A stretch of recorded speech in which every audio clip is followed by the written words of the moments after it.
been the Florida House Minority Leader since 2014 and is now preparing to serve in his final legislative session. Representative Mark Pafford is here to discuss some of the proposals coming up in the next session. Thank you so much for being with us today. Thank you. All right, so real talk. This is your last session. I want to know, how did you find serving the public?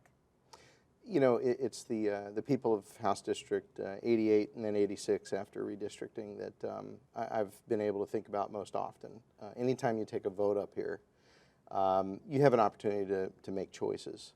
And the choices I've made on every single vote have been how my decision is going to impact people and those people in that district and Floridians. So it's been a great honor. It's been a great honor that people would trust that way of thinking. And it's worked out really well, I think. I sleep pretty good every night. All right. And in terms of, you know, what's been some of your high points for you just personally, whether it's with the public or working with your peers, getting business done, what will you remember the most? Well, you know, Democrats in the Florida legislature for the last 18 years, we've not had an opportunity to be in the majority. And so a lot of times what we're faced with is a challenge in terms of how we oppose legislation that may not be good for those people that we represent. So for the last 7 years and the last 8 years, I hope that my legacy goes down as somebody who's been honest with the people I represent, pointing out the flaws in legislation, not poking people in the eye, having respect for the process and the people in it, but challenging leadership and challenging legislation that's very harmful to people. And so if that's a highlight, that's my own. I didn't pass a lot of bills, but bills to me weren't the most important thing. The important thing for me was protecting the people of Florida, its resources, public education, trying to provide health care for people in poverty. Florida's got a pretty reckless record when it comes to helping the actual people of Florida. And I hope that people consider me somebody who actually stood up for them when most people didn't. You mentioned resources, and I wanted to talk a little bit about the environment. I know that there were some bills that concern you having to do with pollution and bills that you just didn't agree with, that you just spoke out vehemently against. What would you say about the process of trying to get things done in that environment that you just didn't like what was on the table? Sure. Well, I mean, I'll just be blunt. I think people listening to this, I mean, there's a reason the legislature, I think, has a lower opinion rating than the governor. And that is a lot of people believe that money has everything to do with what we decide is good policy and how policy is determined. And there's a lot of truth to that.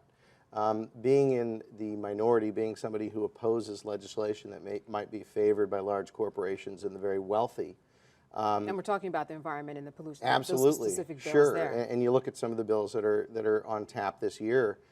Many feature the idea that we need to be raking in revenue over conserving land. You know, some feel in this legislature, I would say a majority of people do, that if you put land away in perpetuity, there's no value unless you're somehow reaping the benefits of logging or cattle grazing or some other type of activity. When in fact the genuine value, the benefit cost, if you look at that part of conserving land, is extremely valuable to every Floridian, largely because you're using those lands to, number one, preserve places for places like the black bear or a Florida panther, but more importantly, you're conserving land to clean water, something that every Floridian needs. You're conserving land to do the things that it was intended to be used for. It's okay to conserve land to conserve land. You don't have to make a dollar on everything in this state. And unfortunately, the governor and a lot of people in the legislature don't feel that way.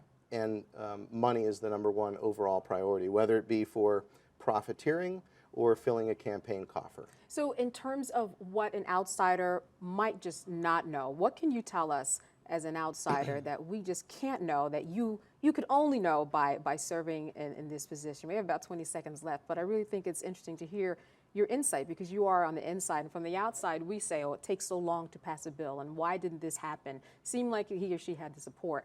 What can you tell us that we can't possibly know? Well, I think what you possibly can't know is something that everybody knows but chooses not to utilize, and that is the benefit of researching how each individual in the legislature votes. And if we smile and know the name of your baby and your children, that's a really great thing, but it doesn't mean we need to be elected. People of the state need to hold us accountable for every single vote that we've taken and make sure that when those votes match their interests, then they vote for us. All right. Well, thank you so much for being with us. Good seeing you. Good time going behind the scenes with you and letting us know what's going on there. I'm Candace Kelly, and we've been talking with Representative Mark Pafford from the state capitol in Tallahassee, Florida, on a special edition of Comcast Newsmakers. Thanks so much for watching.